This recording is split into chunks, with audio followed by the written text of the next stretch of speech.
दोस्तों, Bharatiya Janata party BJP में राष्ट्रीय अध्यक्ष को 1.5 साल से नहीं ढूंढ पा रही है। 1.5 साल से वो ये खोज रही है कि अध्यक्ष किसको बनाया जाए, और अब एक और बड़ा काम भारतीय जनता पार्टी के सामने आ गया है, और वो है उपराष्ट्रपति चुनने का। अगला उपराष्ट्रपति कौन होगा, ये बड़ा काम भारतीय जनता पार्टी के हिस्से आया है। यानी पहले बीजेपी का अध्यक्ष खोज रहे थे, अब उपराष्ट्रपति भी खोजना है, और दोनों पदों पर जातीय संतुलन भी साधना है, नेताओं को खुश भी रखना है और सब कुछ करना है। लेकिन इस बीच जो सबसे जरूरी बात है वो ये कि आरएसएस को संतुष्ट करना है, आरएसएस नाराज ना होने पाए। आप देख रहे हैं किस तरह से आरएसएस को मनाने की कोशिशें की जा रही हैं। खुद प्रधानमंत्री नरेंद्र मोदी नागपुर पहुंचे थे, लेकिन कोई हल नहीं निकला। जेपी नड्डा दर्जनों बार मिल चुके हैं, कोई भी हल नहीं निकला, और भारतीय जनता पार्टी के अध्यक्ष का ऐलान अभी भी टिका हुआ है। अब एक नई तारीख आ रही है, कहा यह जा रहा है कि अगस्त के आखिर तक सब कुछ ठीक हो जाएगा, सब कुछ ऐलान कर दिया जाएगा और उपराष्ट्रपति पद पर भी सहमति बना ली जाएगी। अब उपराष्ट्रपति कौन होगा, उस पर भी भारतीय जनता पार्टी को संघ की सलाह लेनी है, और कहा यह जा रहा है कि बहुत जल्द खुद प्रधानमंत्री नरेंद्र मोदी इस गतिरोध को खत्म करने की कोशिश करेंगे, ताकि उपराष्ट्रपति और अध्यक्ष पद दोनों ही जगह पर हम नियुक्ति कर पाए, दोनों जगह पर संघ की सहमति और अपनी इच्छा को मिला करके ये काम पूरा कर लिया जाए। इस बीच भारतीय जनता पार्टी की तरफ से दो नाम, धर्मेंद्र प्रधान और भूपेंद्र यादव, ये दो नाम बीजेपी में राष्ट्रीय अध्यक्ष के लिए संघ के पास भेजे गए, जो तमाम अखबारों में, तमाम खबरों में इसका दावा किया जा रहा है। ये दोनों नाम संघ के पास पहुंचे, लेकिन संघ ने इन दोनों नामों पर असहमति जता दी है। संघ इन दोनों नामों के साथ नहीं है। धर्मेंद्र प्रधान और भूपेंद्र यादव, इन दोनों नामों पर सहमति अभी तक नहीं बन पाई है। और दूसरी तरफ चुनौती उपराष्ट्रपति के चुनाव की भी आ गई है। लेकिन भारतीय जनता पार्टी को ऐसा लगता है कि अगर प्रधानमंत्री नरेंद्र मोदी इसमें अब आगे बढ़ेंगे तो संघ इन दोनों में से किसी एक नाम पर मान सकता है।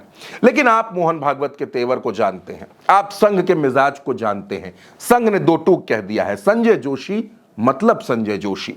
संजय जोशी के नाम से संघ पीछे हटने को तैयार नहीं है। दूसरी तरफ मोहन भागवत ने एक चिंता भारतीय जनता पार्टी की और बढ़ा दी है। मोहन भागवत जब ये कहते हैं कि 75 साल की उम्र में रिटायर हो जाना चाहिए, जब आपको लोग शॉल उड़ाना शुरू कर दें तो आप समझ लीजिए कि नए लोगों को रास्ता देने का वक्त आ चुका है। ये बयान भारतीय जनता पार्टी को बार बार परेशान कर रहा है। वरिष्ठ पत्रकार केपी मलिक ने यह दावा किया था कि मोहन भागवत 11 सितंबर को जब 75 बरस के पूरे हो रहे हैं तो वो संघ प्रमुख की कुर्सी से इस्तीफा दे सकते हैं। हालांकि इसकी कोई पुष्टि नहीं है, लेकिन ये खबर बहुत ज्यादा सुर्खियों में है कि मोहन भागवत अपना पद छोड़ सकते हैं। दूसरी तरफ नितिन गडकरी बार बार सरकार को असहज कर रहे हैं, बार बार ऐसे बयान दे देते हैं जो नरेंद्र मोदी की सरकार को धर्म संकट में डाल देती है। और एक तरफ जो सबसे बड़ा मुद्दा है भारतीय जनता पार्टी के संगठन के लिए, जो सबसे बड़ा मुद्दा है गुजरात लॉबी के लिए, वो है भारतीय जनता पार्टी में राष्ट्रीय अध्यक्ष का चुनाव करवाना। कौन बनेगा राष्ट्रीय अध्यक्ष, इस पर बहुत से नाम चल रहे हैं, बहुत मंथन चल रहा है। संघ एक नाम पर अड़ा है और गुजरात लॉबी उस नाम के साथ नहीं जाना चाहती। लेकिन अब मुसीबत यह है कि पहले बीजेपी का अध्यक्ष चुना जाए या पहले उपराष्ट्रपति चुना जाए। कहा यह जा रहा है कि अगर उपराष्ट्रपति उच्च जाति से हुए, सामान्य जाति से हुए, तो फिर भारतीय जनता पार्टी का अध्यक्ष कोई दलित या फिर कोई ओबीसी हो सकता है। लेकिन साफ तौर पर मोहन भागवत और संघ का सबका यह कहना है कि आप संजय जोशी को भारतीय जनता पार्टी का राष्ट्रीय अध्यक्ष बनाएं।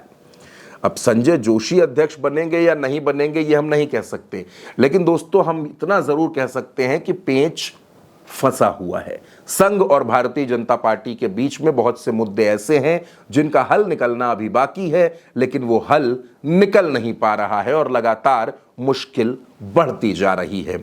अब अध्यक्ष और उपराष्ट्रपति दोनों जगह पर कौन कौन आता है उस पर हर किसी की नजर है, लेकिन अपडेट खबर, ताजा खबर बिल्कुल यही है दोस्तों कि संघ एक बार फिर भारतीय जनता पार्टी की तरफ से दिए गए नामों को मना कर चुका है। उसने साफ तौर पर कह दिया कि इन नामों पर हमारी कोई भी सहमति नहीं है।